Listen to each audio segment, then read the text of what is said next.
Hello everyone, welcome to Keerthi's channel. ఈరోజు ఆలు మసాలా పూరి ఎలా చేయాలో చూద్దాము.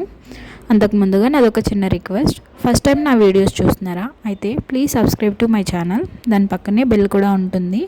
దాన్ని యాక్టివేట్ చేయడం వల్ల నేను ఏ వీడియో అప్లోడ్ చేసినా నోటిఫికేషన్ అనేది మీ దాకా వస్తుంది. ప్రాసెస్ చూద్దామా ఫ్రెండ్స్. ఇప్పుడు ఉడికించిన బంగాళదుంపలను తీసుకుని దాని తొక్క తీసేవన్నీ మిక్సీ జార్లో అల్లము, పచ్చిమిర్చి,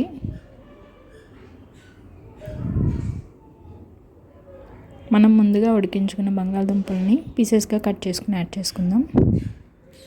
1 స్పూన్ జీలకర్ర కూడా యాడ్ చేసుకుని ఫైన్గా పేస్ట్ చేసుకుందాం. ఈ పేస్ట్ని ఒక బౌల్లోకి ట్రాన్స్ఫర్ చేసుకుందాం.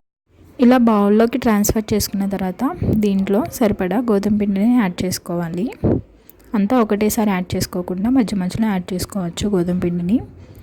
అందులో కొత్తిమీర, పుదీనా, కరివేపాకు కట్ చేసి యాడ్ చేసుకోవాలి. 1 స్పూన్ వాము, 1 స్పూన్ నువ్వులు, 1 స్పూన్ జీలకర్ర పొడి, ధనియాల పొడి యాడ్ చేసుకుందాం.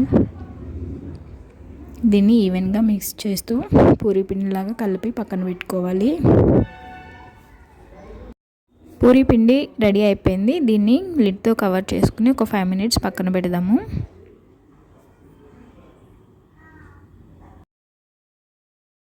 5 మినిట్స్ తర్వాత మళ్ళీ మిక్స్ చేస్తూ మనకి కావాల్సిన సైజులో రౌండ్లు చేసుకొని పెట్టుకుందాము.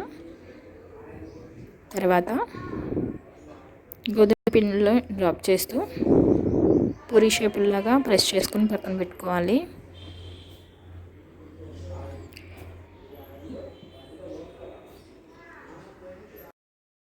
రిమైనింగ్ పిండికి కూడా సేమ్ ప్రాసెస్ ఫాలో అవ్వాలి.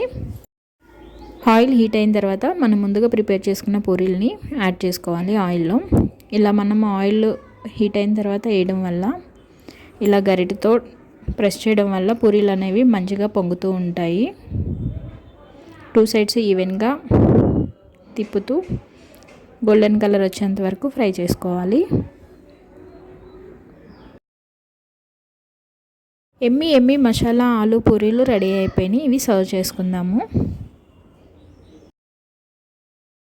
ఈ పూరీలు మీరు కూడా ట్రై చేసి నాకు ఎలా వచ్చినాయో కామెంట్లో చెప్పండి. ఈ వీడియో మీకు నచ్చినట్టయితే లైక్ చేయండి, కామెంట్ చేయండి, షేర్ చేయండి. Thank you for watching.